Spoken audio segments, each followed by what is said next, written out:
بسم الله الرحمن الرحيم وبه نستعين الحمد لله رب العالمين والصلاة والسلام على سيد المرسلين وعلى آله وصحبه أجمعين ومن تبعهم بإحسان إلى يوم الدين. أعوذ بالله من الشيطان الرجيم. بسم الله الرحمن الرحيم وما أرسلناك إلا رحمة للعالمين.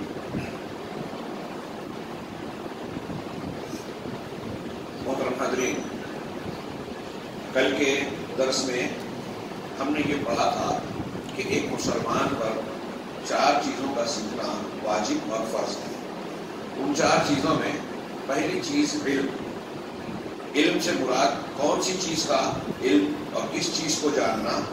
تو اس میں سب سے پہلی چیز کہ اپنے رب کی معرفت. اس کی تھوڑی سی تفصیل ہم نے جانی کہ اللہ تبارک و تعالیٰ جو ہمارا پالنہار ہے اس کو پہچاننا، اس کی معرفت حاصل کرنا اولین فریضہ ہے، سب سے ضروری بات ہے. اور شرعی دلائل اور کائنات میں بکھری ہوئی دلیلوں کے ذریعے سے اس حقیقت کو جاننا، اس سے واقفیت حاصل کرنا ہم پر فرض ہے. اس کے بعد دوسری چیز جس کی ضرورت ہے معرفت نبی. یہ علم کے مراتب کا دین اور دین کی بنیاد کے اعتبار سے دوسری بڑی بنیاد ہے. ہم جو چیز پڑھ رہے ہیں یہ ہمارے دین کی بنیادیں ہیں. اللہ کی معرفت کے بعد اس کے رسول اور نبی کی معرفت حاصل کرنا سب سے ضروری ہے. چنانچہ اللہ کی معرفت کے بعد یہ بات جاننا ہمارے لیے ضروری ہے کہ محمد صلی اللہ علیہ وسلم سچے طور پہ اور حقیقی طور پہ اللہ تبارک و تعالیٰ کے پیغمبر ہیں، اور اللہ نے آپ کو، اللہ کے نبی صلی اللہ علیہ وسلم کو تمام جہانوں کے لیے ہدایت اور حق دے کر بھیجا ہے. تمام جہانوں میں کوئی بھی مستثنا نہیں ہے. جب سے اللہ کے نبی صلی اللہ علیہ وسلم کی بعثت ہوئی اور آپ نے اپنی نبوت کا اعلان کیا، اس کے بعد سے دنیا کے کسی بھی خطے اور کسی بھی حصے میں بسنے والا کوئی جن ہو، کوئی انسان ہو، سب کے سب جناب محمد رسول اللہ صلی اللہ علیہ وسلم کی دعوت کے مخاطب ہوئے. اور کوئی اللہ کے نبی صلی اللہ علیہ وسلم کا فرمان ہے کہ اس ذات کی قسم جس کے ہاتھ میں میری جان ہے، اس امت کا کوئی بھی فرد یہودی ہو یا نصرانی میرے بارے میں سن لے اور اس کے بعد مجھ پر ایمان نہ لائے تو وہ جہنم میں داخل ہو جائے گا. تو تمام جہانوں کے لیے آپ کو رسول بنا کر بھیجا گیا. خود اللہ تبارک و تعالیٰ کا ارشاد ہے وما ارسلناک الا رحمۃ للعالمین. ہم نے آپ کو تمام جہانوں کے لیے رحمت بنا کر بھیجا. اللہ کے رسول صلی اللہ علیہ وسلم کی نبوت تمام جہانوں کے لیے عام ہے.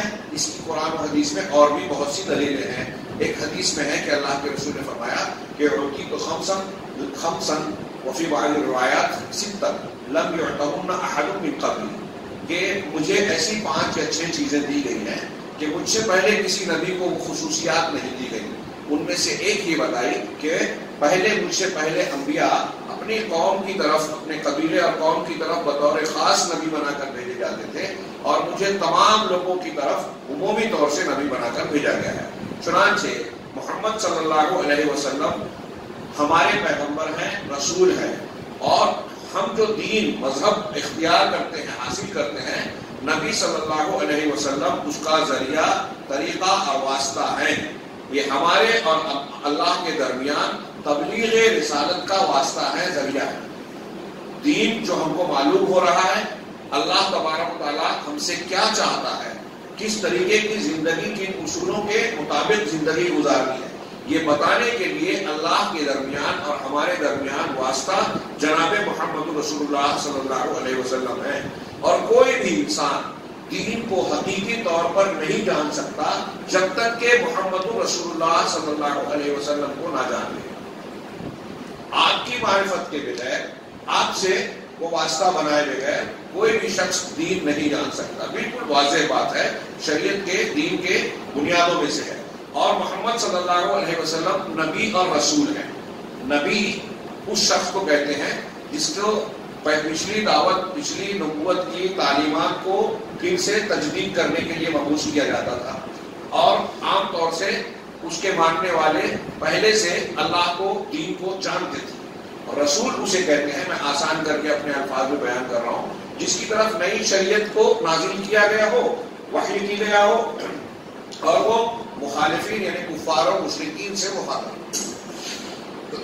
اسی لیے کہا جاتا ہے آدم علیہ السلام پہلے نبی ہیں لیکن حضرت نوح علیہ السلام پہلے رسول ہیں، کیونکہ نوح علیہ السلام پہلے رسول ہیں جن کے مخاطب کفار و مشرکین تھے. اللہ کے نبی صلی اللہ علیہ وسلم نبی بھی ہیں رسول بھی ہیں. جب آپ پر اقرأ بسم ربک الذی خلق یہ آیت نازل ہوئی تو اس وقت آپ کو صرف پیغام وحی دیا گیا اور آپ نبی بنائے گئے. عام طور سے اہل علم بیان کرتے ہیں، لیکن جب آپ کو یا ایھا المدثر قم فانذر وربک فکبر اس وحی کے ذریعے سے خطاب کیا گیا تو آپ کو پیغمبر یعنی رسول بنایا گیا. چنانچہ آپ نبی اور رسول دونوں ہیں. اب نبی صلی اللہ علیہ وسلم کی معرفت حاصل کرنا ہے، کیسے کہ آپ کا نام کیا ہے، نسب کیا ہے، اور آپ کی سیرت کو بھی جاننا ہوگا. چنانچہ آپ کے سنت اور طریقے کی معرفت بھی حاصل کرنی ہوگی، اور آپ کے اوصاف جس کے ذریعے سے آپ کو شرف حاصل ہوا اور آپ رسول اور اللہ کے رسول اور اللہ کے بندے بن گئے، یہ ساری تفصیل جاننا ایک مسلمان کے لیے ضروری ہے. اس کو جانے بغیر، اس کو سمجھے بغیر ایک آدمی سچا اور صحیح مسلمان ہو ہی نہیں سکتا. چنانچہ رسول اللہ صلی اللہ علیہ وسلم رسول بھی ہیں اور بشر بھی. بشری رسول ہے، بشر ہیں، آپ کی طرف وحی کی گئی. آپ کلمہ دیکھیے ہم پڑھتے ہیں وَأَشْهَدُ أَنَّ مُحَمَّدًا عَبْدُهُ وَرَسُولُهُ. آپ کو عبد بھی کہا گیا، رسول بھی کہا گیا. عبد کہنا آپ کی توہین نہیں ہے. کچھ لوگ یہ سمجھتے ہیں، آج ہمارے یہاں کچھ لوگ ایسے ہیں جن کا کہنا یہ ہے کہ اللہ کے رسول ہیں، سید المرسلین ہیں، رحمت للعالمین ہیں، اور ایسے مقامات پر ہیں، لہذا بشر نہیں. کفار مکہ یہ کہتے تھے کہ اللہ کے نبی صلی اللہ علیہ وسلم تو بشر ہیں، ہمارے درمیان پلے بڑے، بود و باش پرورش پائی، پروان چڑھے، ہماری طرح کھاتے پیتے ہیں، چلتے پھرتے ہیں. ما لہذا رسول یاکل الطعام ویمشی فی الاسواق. قرآن میں کفار مکہ کا جملہ نقل کیا گیا کہ اس رسول کا معاملہ کیا ہے کہ کھانا کھاتا ہے اور بازاروں میں چلتا پھرتا ہے. تو چونکہ وہ ہماری طرح انسان ہے اس لیے ہم رسول نہیں مانیں گے. تو انہوں نے بشر مانا، رسول نہیں مانا. آج کچھ لوگ ایسے پیدا ہو گئے جو یہ کہتے ہیں کہ آپ رسول ہیں اس لیے بشر نہیں ہیں. دونوں کا اصول ایک ہی ہے کہ بشریت اور رسالت اکٹھا نہیں ہو سکتے. اللہ تبارک و تعالیٰ نے بار بار کہا کہ آپ عبد ہیں. سبحان الذی اسری بعبدہ. آپ کے لیے جو اعلیٰ مقامات کا تذکرہ کیا گیا وہاں عبدیت کا ذکر کیا گیا تاکہ ہم اور آپ یا کوئی انسان اس غلط فہمی کا شکار نہ ہو جائے کہ اگر آپ نے ایک رات میں مکہ سے بیت المقدس کا اور وہاں سے آسمانوں کا سفر کیا ہے تو آپ کے اندر اللہ تعالیٰ کی کچھ خصوصیات آ گئی ہوں. آپ انسانوں سے کے دائرے سے اور بندگی کے دائرے سے آپ باہر ہو گئے ہو. نہیں، آپ اس سارے مقام کے باوجود اللہ کے عبد ہے، معبود نہیں ہے. اللہ تبارک و تعالیٰ کی مخلوق ہے، خالق نہیں ہے. اللہ تبارک و تعالیٰ کے بندے ہیں، اور چونکہ اللہ تعالیٰ نے انسانوں جنوں کو اپنی بندگی کے لیے پیدا کیا، وما خلقت الجن والانس الا لیعبدون. میں نے جنوں انس کو محض اس لیے پیدا کیا کہ وہ میری عبادت کرے، میرے عبد بنے. چنانچہ جس مقصد کے تحت انسانوں اور جنوں کو پیدا کیا گیا، جب ہم کہتے ہیں کہ اللہ کے رسول عبد ہیں، عبد کامل ہیں، اس کا مطلب یہ کہ اللہ تعالیٰ اللہ کے رسول صلی اللہ علیہ وسلم جن مقصد حیات میں سب سے اعلیٰ مقام پر ہے. یہ آپ کی عزت اور شرف ہے، بے عزتی نہیں ہے. کچھ لوگ ایسا سمجھتے ہیں کہ اگر رسول اللہ صلی اللہ علیہ وسلم کو عبد مانے تو یہ آپ کی توہین ہے، تنقیص ہے، آپ کے درجے میں کمی ہے. جی نہیں. ایک انسان جتنا کامل بندہ ہوگا اتنا زیادہ اللہ کا مقرب اور زندگی کے مقصد پر پورا اترنے والا. اور رسول اللہ صلی اللہ علیہ وسلم عبد کامل ہیں. چنانچہ آپ عبد ہیں جن کو وحی کے ذریعے سے عزت بخشی گئی. اس کی کچھ تفصیل جب ہم قبر کے 3 سوالات پر آئیں گے تو وہاں مزید بیان ہوگی. وہ معرفت النبی. اب یہاں یہ ایک بات یہ کہہ رہے ہیں کہ اللہ کے نبی صلی اللہ علیہ وسلم کی معرفت صرف ایسے علم کی طرح نہیں ہے کہ ہم آپ کو یاد کر لیں کہ آپ محمد ابن عبداللہ ہے، آپ رسول ہے، صرف ہم یاد کر لیں یا آپ کو آپ کے نسب کو جان لیں. نہیں، بلکہ آپ کو نبی ماننے کا اثر ہمارے اعمال پر، ہمارے عقیدے میں ہونا چاہیے. ظاہر اور باطن پہ اس کے اثرات مرتب ہونے چاہیے. چنانچہ جب بندہ اپنے نبی صلی اللہ علیہ وسلم کو جان جائے گا تو اس کا لازمی تقاضا یہ ہوگا کہ اللہ کے رسول صلی اللہ علیہ وسلم نے جو ہدایت پیش کی جو تعلیمات ہم تک پہنچائی ہے، ہم ان کی ہر خبر کو جو کچھ انہوں نے پیش کیا اس میں اللہ کے نبی اور قرآن نے جو باتیں پیش کیا تو وہ خبر ہے یا امر ہے؟ خبر کسی چیز کے بارے میں اطلاع دی گئی، جنت ہے، جہنم ہے، قیامت واقع ہوگی، فرشتے ہیں، اللہ تعالیٰ کی یہ صفات ہیں، یہ خبر ہے. اور امر یا نہی یہ حکم ہے، ایسا کرو اور ایسا نہ کرو. تو جو نماز پڑھو، اللہ کی توحید کو اختیار کرو، صرف اس کی عبادت کرو، اس کے ساتھ شرک نہ کرو، والدین کے ساتھ اس نے سلوک کرو، حلال اور طیب روزی کھاؤ، یہ آرڈر ہے یا پھر کسی چیز سے منع کیا گیا ہے. تو جب ہم نے نبی صلی اللہ علیہ وسلم کو نبی اور رسول مانا، اس کی معرفت حاصل کی، تو یہ صرف ایسا نہیں کہ ہم یہ جانکاری اور معلومات کے طور پر جان گئے کہ محمد اللہ کے رسول ہے صلی اللہ علیہ وسلم، بلکہ اس کا اثر ہماری زندگی پر مرتب ہونا چاہیے. کیسے؟ کہ آپ نے جو کچھ تعلیمات پیش کی ہیں، ہدایت لائے ہیں، اس میں جو بھی خبریں ہیں ہم ان خبروں کی تصدیق کریں. اور اللہ کے نبی صلی اللہ علیہ وسلم سے جس انسان کے پاس صحیح طور پر کوئی بات آپ کی نقل کی جائے، کوئی روایت پہنچے، تو اس کے لیے ضروری ہے کہ وہ اس کی تصدیق کرے، ایسے ہی جیسے اس نے خود رسول اللہ صلی اللہ علیہ وسلم سے سنا. آپ نے یہ بیان کیا کہ مکھی کے ایک بار میں بیماری ہے، ایک میں شفا ہے، ہم اس کو قبول کر لیں. آپ نے یہ بتایا کہ قبر میں عذاب ہوتا ہے، ہم اس کو قبول کر لیں. آپ نے جو باتیں بتائی، خبریں دی، ساری کی ساری ہم اس کو مان لیں گے. اسی طریقے سے اس معرفت، اللہ کو نبی ماننا اور جاننا، اس معرفت کا لازمی تقاضا یہ ہے کہ نبی صلی اللہ علیہ وسلم کے احکامات کی پیروی کی جائے. آپ نے جو حکم دیا ہے ہم اس کو بجا لائیں، اور جن چیزوں سے آپ نے منع کیا ہے، ڈانٹا پھٹکارا ہے، ان سے اپنے آپ کو روک لیں. اور وَأَن يَرْضَى بِكُلِّ مَا جَاءَ بِهِ، اور رسول اللہ صلی اللہ علیہ وسلم جو کچھ لائے ہیں اس سے ہم راضی ہوں. آپ نے ہم کو داڑھی اچھی نہیں لگتی، لیکن ہم نے یہ سنا کہ نبی صلی اللہ علیہ وسلم کی سنت ہے، اور آپ نے حکم دیا ہے اعفوا اللحى، قصوا الشوارب، یہ اپنے مونچھ کو کاٹو یا صاف کرو، کاٹو یا صاف کرو دونوں لفظ ہے، قصوا الشوارب بھی ہے، اور داڑھی کو چھوڑ دو.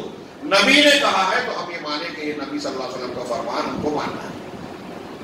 اس میں کوئی چو چرا نہیں، کوئی جو ہے دل میں کبیلگی نہیں، بلکہ جو کچھ آپ نے پیش کیا ہے اس سے ہم راضی ہوں.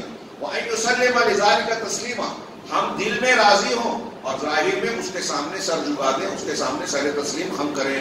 چنانچہ ایک مسلمان جب یہ سنتا ہے کہ رسول اللہ صلی اللہ علیہ وسلم کی جانب سے یہ بات اور یہ حکم آیا ہے، تو اس پر واجب ہے کہ سب سے پہلے اس کی تصدیق کرے کہ ہاں یہ سچ ہے، ہم اس کو مانتے ہیں. اور دوسرا یہ کہ اپنے دل میں اور اپنے اعمال میں، ظاہر میں بھی اور باطن میں بھی، دوسرے نمبر پر اس کو اپنا حکم بنا لے کہ نبی کا فرمان ہے تو ہم اس کو فیصل مانتے ہیں. ہماری طبیعت اور دماغ اس کو قبول کرے یا نہ کرے، ہمیں یہ لگتا ہے کہ سائنس اس کو نہیں مانتا، ہمیں یہ لگتا ہے کہ دنیا کے لوگ اس کا مذاق اڑائیں گے، لیکن نبی صلی اللہ علیہ وسلم کا فرمان ثابت ہے تو ہم اس پر سر جھکا دیں گے. کوئی مانے یا نہ مانے، کوئی مذاق اڑائے، کوئی فرق نہیں پڑتا، ہم کو ماننا ہے.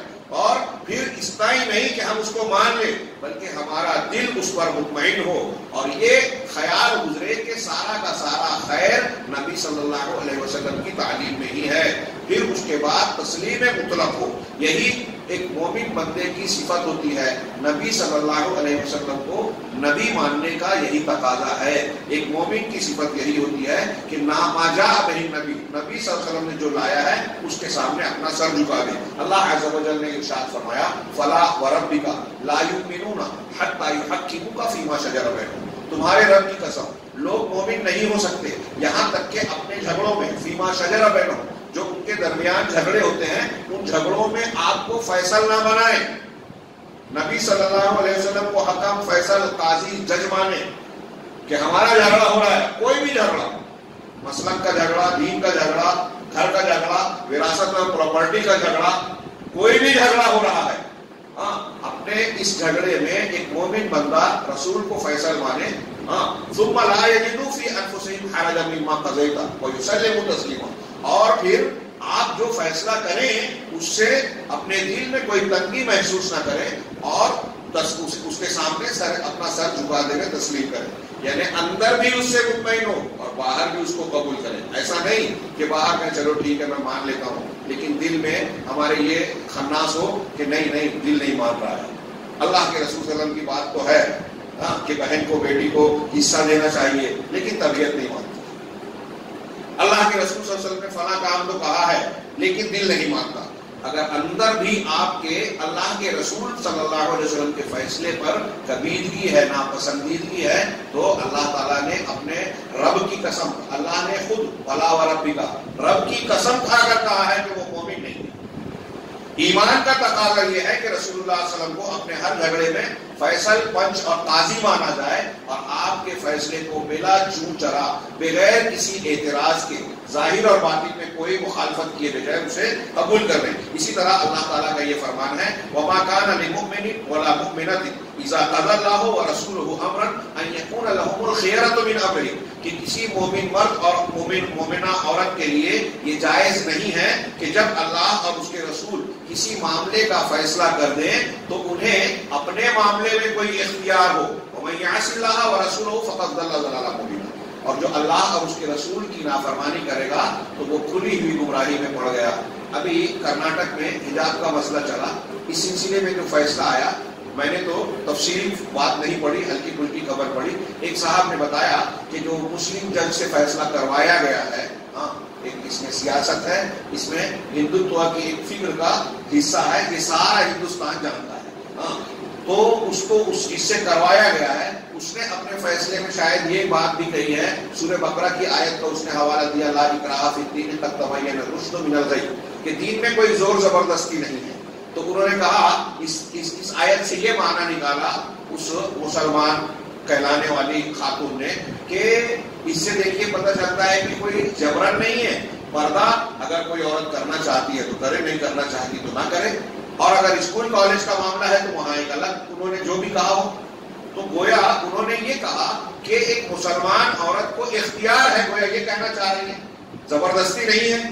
بہت ہی غلط معنی بیان کیا, قرآن کی آیت کا مفہوم غلط اور غلط جگہ پر منطبق کیا ہے, فٹ کیا ہے. کیسے؟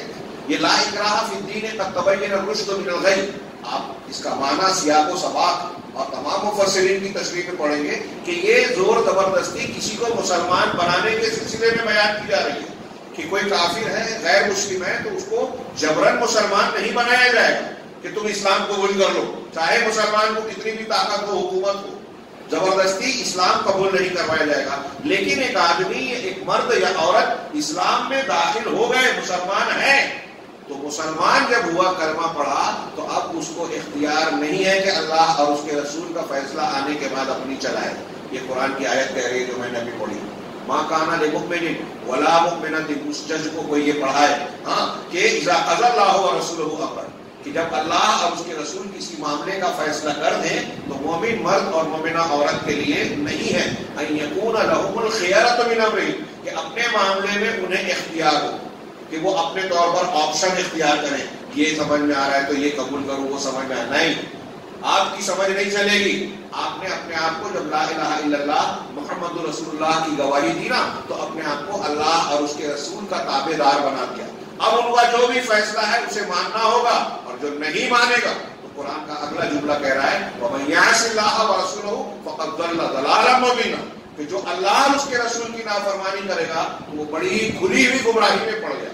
اب وہ اپنے اختیار کی بات کرے, کسی امام کا نام لے وے, کسی بزرگ کا نام لے وے, کسی پیر صاحب کا نام لے وے, اگر کسی کے نام اور حوالے سے اللہ اور رسول کی بات کو رد کرتا ہے تو وہ کھلی گمراہی میں ہے. وہ چاہے اپنے آپ کو کتنا بڑا دیندار سمجھتا ہو اور خواب میں دیکھتا ہو کہ اللہ نے اس کو جنت میں ڈال دیا, اگر اللہ اور یہ قرآن کا فیصلہ ہے, اس کے سامنے خواب و آپ کی کوئی حیثیت اور حقیقت نہیں ہے.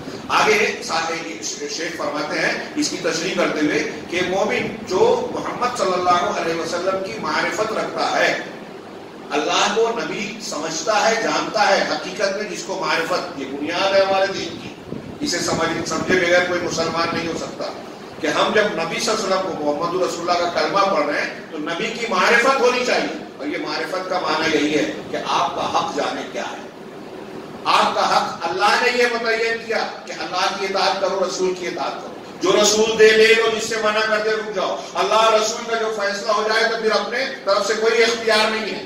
اور آپ کو اپنے جھگڑوں میں فیصلہ بنانے کے بعد آپ کا جو بھی فیصلہ ہو اندر سے اور باہر سے اس کو قبول کریں. اب یہ کہہ رہے ہیں کہ کوئی بھی شخص جو محمد صلی اللہ علیہ وسلم کی معرفت رکھتا ہے، جب نبی صلی اللہ علیہ وسلم کی طرف سے اس کے پاس کوئی حکم آ جائے تو وہ یہ نہیں کہہ سکتا. یہ کسی آیت کی تفسیر کر رہے ہیں کہ انظر واختار ما فیہ المصلحہ، کہ میں دیکھوں گا، غور کروں گا، اور جس میں مصلحت ہوگی اس کو اختیار کروں گا. میں غور کروں گا، اللہ کے رسول کی حدیث آ گئی، سنت آ گئی، آپ کی تعلیم آ گئی، تو کوئی مسلمان یہ نہیں کہہ سکتا کہ میں سوچوں گا، دیکھوں گا، اور جس میں مصلحت ہے اسے اختیار. ہمارے بہت سے لوگ، ہمارے کچھ دوست تھے مالیگاؤں میں، سوال کرتے تھے، وہ حنفی اہل حدیث، میں اس بات کو مسلک کے تناظر میں نہیں، میں اس فکر کو پیش کرنا چاہتا ہوں. وہ آگے کہتے تھے کہ یہ ہم نے تو مان لیا کہ رفع الیدین کرنا اللہ کے رسول صلی اللہ علیہ وسلم سے ثابت ہے. بالکل صاف صاف حدیثیں ہم نے پڑھی، رکوع میں جانے کے وقت، رکوع سے اٹھنے کے وقت رفع الیدین ثابت ہے، بالکل صحیح ہے، ہم مانتے ہیں. لیکن کیا اگر وہ نہیں کریں گے تو نماز نہیں ہوگی کیا؟ نہیں کریں گے تو نماز نہیں ہوگی کیا؟ تو میں نے ان سے سوال کیا کہ ایک کام کرو، ایسی لسٹ بنائیے کہ ہم کیا کیا نہیں کریں گے جو اللہ کے رسول سے ثابت ہے، کیا کیا نہیں کریں گے تو نماز ہو جائے گی. وہ ساری چیزیں چھوڑ دیں پھر ایسے کیسے بات؟ سوچیے ذرا سا، آپ کیا پوچھ رہے ہیں، کیا کہہ رہے ہیں. ایک مومن بندے کا سوچنے کا یہ انداز ہو سکتا ہے کیا؟ کوئی صحابی آپ کو ایسا ملے گا کہ نبی صلی اللہ علیہ وسلم کی یہ سنت ہے، مجھے معلوم ہو گئی، لیکن اس سنت پر میں عمل نہیں کروں گا تو چلے گا کیا؟ ایک ہے سنت کا بحیثیت سنت ماننا، ایک ہے اللہ کے نبی صلی اللہ علیہ وسلم کے طریقے کے طور پر ماننا. ایک آدمی ایک سنت پر عمل کر رہا ہے یا نہیں کر رہا ہے، یہ ایک بات. اور ایک آدمی رسول اللہ صلی اللہ علیہ وسلم کی سنت کو، آپ کے طریقے کو برا سمجھ رہا ہے، مصلحت کے خلاف سمجھ رہا ہے، یا اسے نقصان دہ سمجھ رہا ہے، یہ ایک دوسری بات ہے. آپ نواقض ایمان میں پڑھیں گے کہ جن چیزوں سے ایمان انسان کا ٹوٹ جاتا ہے اور آدمی اسلام سے باہر ہو جاتا ہے کلمہ پڑھنے کے بعد، اس کا لا الہ الا اللہ ٹوٹ جاتا ہے. ان میں سے ایک وجہ اہل علم نے بیان کی ہے قرآن و حدیث کی دلیلوں سے کہ رسول اللہ صلی اللہ علیہ وسلم کی لائی ہوئی تعلیمات میں سے کسی چیز کو ناپسند کرنا، اس سے بغض رکھنا. آپ اگر اللہ کے رسول صلی اللہ علیہ وسلم سے کسی چیز سے بغض رکھتے ہیں تو یہ آپ کو کافر بنا دے گا. کوئی معمولی بات نہیں ہے، یہ چھوٹی بات نہیں ہے. میں نے شاید اس سے پہلے بھی ذکر کیا تھا ابتدائی درس میں، ماؤں بہنوں کو خطاب کر کے، کہ ہمارے ہاں ایک سے زیادہ 4 شادی کی اجازت کی جب بات ہوتی ہے تو جو بحث چلتی ہے اس کو کچھ لوگ مذاق میں لیتے ہیں. اللہ رسول نے جس چیز کی اجازت دی ہے اس میں شر ہوگا کیا؟ اگر کوئی غلط استعمال کرے تو ایک شادی کرنے والا بھی اپنی بیوی پر ظلم کرتا ہے تو اس کو یہ کیوں نہیں کہتے کہ ایک بھی شادی نہیں کرنا چاہیے؟ 2 پر کیوں ظلم کے سوال اٹھاتے ہیں؟ انصاف کرنا ضروری ہے، بالکل صحیح ہے. بچوں میں بھی انصاف کرنا ضروری ہے، تو کوئی یہ نہیں بولتا، آج تک میں نے نہیں سنا کہ ایک سے زیادہ بچہ پیدا مت کرو ورنہ انصاف نہیں کر پاؤ گے. وہاں ہم کوشش کرتے ہیں. کتنے مسائل کا حل ہے ایک سے زیادہ شادی میں. تو میں خیر کہنا یہ چاہتا تھا کہ ہم اپنی خواتین کو، جب یہ بحث چلتی ہے تو ہندوستانی سماج اور معاشرے میں ہندوانہ تہذیب کے اثر سے ہماری بہت سی مسلم خواتین بھی اس کو برا سمجھتی ہیں. وہ زبان سے یہ نہ کہیں کہ ناپسندیدہ ہے، لیکن ان کا رویہ طرز یہ کہتا ہے کہ انہیں ناپسند ہے. تو انہیں یہ سمجھانے کی ضرورت ہے کہ ایک ہوتا ہے کرنا نہ کرنا، ایک ہوتا ہے پسند کرنا ناپسند کرنا. تو آپ اگر اللہ اور رسول کی تعلیمات میں سے کسی چیز کو ناپسند کرو گی تو ہو سکتا ہے کہ آپ کفر تک چلے جاؤ. اس لیے اس کو چھوٹا نہ سمجھا جائے. بہرحال نبی صلی اللہ علیہ وسلم سے اگر کوئی چیز ثابت ہے تو ہم اس کو چھوڑنے کے بہانے تلاش کریں، یہ کوئی مومن کا طریقہ نہیں ہوتا. اس کو کرنے کی کوشش کرنا چاہیے. تو اللہ کے نبی صلی اللہ علیہ وسلم کے حکم کے آنے کے بعد یہ انہوں نے کہا کہ کوئی مومن یہ نہیں کہے گا کہ میں غور کروں گا پھر اس میں مصلحت اختیار کروں گا، نہیں، بلکہ مومن یہ یقین رکھتا ہے کہ وہ یقینی طور سے یہ جانتا ہے کہ مصلحت اسی میں ہے جس کا نبی صلی اللہ علیہ وسلم نے حکم دیا ہے. ہماری سمجھ میں نہیں آ رہا ہے، لیکن نبی نے جو بتایا ہے اسی میں فائدہ ہے، اسی میں مصلحت ہے۔ چنانچہ آدمی کو اپنی طرف سے اختیار نہیں ہے، بلکہ فرض یہ ہے کہ وہ یہ بات جان جائے، یہ یقین کرے کہ خیر پورا کا پورا اس چیز میں ہے جو نبی صلی اللہ علیہ وسلم نے لایا، پیش کیا، بتایا اور تعلیم دی، اور اس کو نہ صرف یہ کہ عمل کرے بندہ مومن، اس پر نہ صرف عمل کرے بلکہ اس پر اپنے سینے کو کھول بھی دے، شرح صدر اختیار کرے اور اس کو ظاہر اور باطن میں تسلیم کرے۔ اس معنی کو ثابت کرنے کے لیے قرآن کی بہت ساری آیتیں موجود ہیں، اور نبی صلی اللہ علیہ وسلم کی اتباع میں سراسر خیر ہے۔ یہ آخر میں کہہ رہے ہیں نبی کی معرفت کے بعد میں کہ ہمیں اور آپ کو یہ جاننا چاہیے کہ نبی صلی اللہ علیہ وسلم کی اتباع میں خیر ہے، اور آپ کی مخالفت کرنے میں، آپ کی سنت کو ہم جان گئے اور پھر بھی اس کے خلاف جائیں، اس کی مخالفت کریں، اس میں سراسر شر ہے۔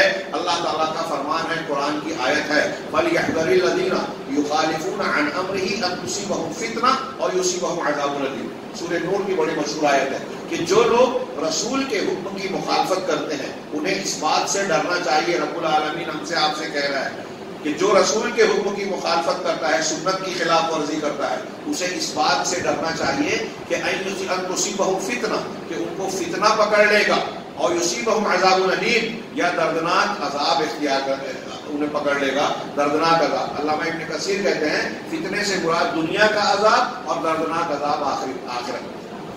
یعنی اگر رسول کی سنت کی مخالفت ہم کریں گے تو دنیا میں عذاب آئے گا، آخرت کا عذاب ہوگا۔ یہ ابن کثیر رحمہ اللہ۔ یہاں شیخ نے کہا کہ فتنے سے مراد کیا ہے کہ اگر امر رسول کی مخالفت کوئی کرتا ہے تو اسے فتنہ پکڑے گا۔ کیسے؟ کہ ہو سکتا ہے اس کے دل میں کچھ ایسی چیز، ایسا عقیدہ آ جائے جس سے وہ ہلاکت میں پڑ جائے، یا اس کے دل میں شک پیدا ہو جائے، یا اس کے دل میں کچھ خرابی پیدا ہو جائے جس کی وجہ سے اس کے ایمان میں بگاڑ آ جائے گا۔ اسی لیے امام احمد بن حنبل رحمہ اللہ اس کی تشریح کرتے ہیں کہ اسے فتنہ پکڑ لے گا، یعنی وہ شرک میں پڑ جائے گا۔ جو سنتوں کی جان بوجھ کر مخالفت کرتا ہے وہ شرک میں پڑ جاتا ہے۔ آپ دنیا میں دیکھ سکتے ہیں بڑے بڑے دعوت کا کام، اسلام کا جھنڈا اٹھانے والے کانفرنس سے سیمینار کرتے ہیں، دین کے کام کا جھنڈا اٹھاتے ہیں، اور اللہ کے رسول صلی اللہ علیہ وسلم کی سنتوں کو کسی بھی نام سے، ارے یہ تو فروعی مسئلہ ہے، ارے یہ تو ایسا ہے، اس کو کرنے سے جو ہے اختلاف پیدا ہوتا ہے۔ رسول کی بات سے اختلاف پیدا ہوتا ہے اور لوگوں کی بات سے اتحاد پیدا ہوتا ہے۔ جو رسول کی بات کے خلاف جا رہا ہے وہ اختلاف پیدا کر رہا ہے، جو رسول کی سنت کو زندہ کر رہا ہے وہ اختلاف ختم کر رہا ہے۔ ہمارے یہاں منکرین حدیث کا ایک طبقہ پایا تو کہتے ہیں کہ حدیثوں سے اختلاف ہے۔ جی نہیں، منکرین حدیث کے کسی دو گروہ میں آپ کو اتفاق کسی ایک معاملے میں نہیں ملے گا۔ آج تک ان لوگوں نے قرآن کی روشنی میں نماز کی ایک رکعت نہیں بتائی، متفق نہیں ہو سکے۔ حدیثوں کے نہ ماننے سے اختلاف بڑھتا ہے۔ اللہ کے گھر میں ایک علمی بات اور بہت اہم بات کہہ رہا ہوں کہ جو لوگ حدیثوں کو نہیں مانتے، بدعت کرتے ہیں، سنت کی مخالفت کرتے ہیں، وہ صراط مستقیم سے اختلاف پیدا کرتے ہیں۔ ہمارے یہاں ایک طبقہ اتحاد کی جب بات کرتا ہے کہتا ہے کہ فاتحہ پڑھو کہ مت پڑھو، میلاد کرو کہ نہ کرو، ایک ہو جاؤ، یعنی شرک کرو کہ نہ کرو، توحید پر رہو کہ نہ رہو، ایک ہو جاؤ۔ توحید سے، توحید رب سے توحید سب پیدا ہوتی ہے۔ آپ توحید پر جمع ہوئیے تو ایک عقیدے کے ساتھ جو اتحاد پیدا ہوگا وہ کسی اور طریقے سے اتحاد پیدا نہیں ہو سکتا۔ تو سنت کی اتباع میں سراسر خیر ہے، اور سنت کی مخالفت یہ قرآن کہہ رہا ہے، کوئی میں نہیں بول رہا ہوں، کہ اگر سنت کی مخالفت کریں گے تو فتنہ آئے گا، شرک میں پڑو گے، شک و شبہ میں پڑو گے، دل میں ایمان میں خرابی آئے گی، اور پھر آخرت میں دردناک عذاب ہوگا۔ اب اللہ کے رسول صلی اللہ علیہ وسلم کا کوئی بھی طریقہ اور سنت ہو، اس آیت اور اس حکم کی روشنی میں دیکھیے تو اس کو ہم ہلکے میں نہیں لے سکتے۔ نبی صلی اللہ علیہ وسلم کو نبی جاننا اور اس کی معرفت کا یہ تقاضا ہے۔ تو کہا یا پھر دل میں ریاکاری آ جائے گی، تو ایک آدمی اپنے آپ کو بہت محنت کے ساتھ نیک عمل اور دین کا کام کر رہا ہے، نماز، روزہ، تلاوت، ذکر و اذکار کر رہا ہے، لیکن دل میں ریاکاری کا جذبہ ہے، سارا عمل برباد ہو جائے گا۔ اگر اللہ کے رسول کے حکم کی مخالفت کریں گے تو اللہ کا یہ عذاب آئے گا۔ چنانچہ ضروری ہے کہ ہم یہ بات جان لیں کہ رسول صلی اللہ علیہ وسلم کی معرفت صحیح اور نفع بخش طریقے پر ہمیں حاصل ہو۔ اللہ ہمارا رب ہے، یہ پہلی معرفت، پہلا علم۔ دوسرا، محمد صلی اللہ علیہ وسلم ہمارے نبی ہیں، اس معرفت کو صحیح انداز میں ہم اختیار کریں، اور صحیح نفع بخش معرفت کون سی ہے؟ جو انسان کے عمل اور عقیدے میں اثر انداز ہوتی ہو۔ صرف مجرد الفاظ سے، زبان سے ہم اللہ کے رسول کو رسول کہیں اور انسان نبی صلی اللہ علیہ وسلم کے نام کو یاد کر لے ہوئے یا صرف آپ کا ذکر اور تذکرہ کرے، یہ آپ کو نبی ماننا نہیں ہے، بلکہ ضروری ہے کہ انسان کے اعمال میں اس کی تاثیر ہو۔ چنانچہ جب آپ، یہ آخری بات شیخ نے بہت پیاری کہی کہ اگر آپ اپنے آپ کو جاننا چاہتے ہیں کہ آپ اور ہم اللہ کے رسول صلی اللہ علیہ وسلم کو بحیثیت رسول آپ کی معرفت اور جانکاری رکھتے ہیں یا نہیں، نبی کا علم ہمیں اور آپ کو ہے کہ نہیں، ہمارے دل کو جانچنا ہے، تو اس کا میزان یہ ہے کہ آپ اپنے موقف کو دیکھنے کے لیے یہ جانچیں کہ رسول اللہ صلی اللہ علیہ وسلم کی جو تعلیمات ہیں، جو سنتیں ہم جانتے ہیں، جو تعلیمات ہم جانتے ہیں، اس کو ہم کتنا مانتے ہیں، اس پر کتنا عمل کرتے ہیں۔ اگر ہم عمل کر رہے ہیں، اگر حق اور سچ مانتے ہیں، اگر ہم اس پر عمل کر رہے ہیں، ہمارے عمل میں آپ کی تعلیمات کا اثر دکھائی دے رہا ہے، تو ہم اللہ کے رسول صلی اللہ علیہ وسلم کو رسول مان رہے ہیں، ہماری معرفت سچی ہے، صحیح ہے۔ اور اگر ہم اللہ کے رسول صلی اللہ علیہ وسلم کی تعلیمات کے جاننے کے بعد اس کی مخالفت کرنے والے ہیں، تو یہ جان لیجئے، مان لیجئے کہ ہم اور آپ اگر ایسے ہیں تو ہم رسول کو رسول نہیں جانتے، آپ کی معرفت ہمیں آسان حاصل نہیں ہے۔ چنانچہ اپنے معاملے کو تازہ کیجئے، اپنے حالات کی اصلاح کیجئے، تاکہ نبی صلی اللہ علیہ وسلم کی معرفت ہماری درست ہو جائے اور یہ ہمارے لیے مزید نفع بخش بنے۔ اس کی کچھ تفصیل وہاں جب ہم 3 سوال قبر کے 3 سوال پر گفتگو کریں گے تو شیخ نے کہا کہ مزید کچھ تفصیل آئے گی۔ اللہ تعالیٰ سے دعا ہے کہ وہ ہمیں دین کی بنیادوں کو صحیح طریقے سے سمجھنے اور اس کے تقاضوں کو پورا کرنے کی توفیق دے۔ وآخر دعوانا الحمد للہ۔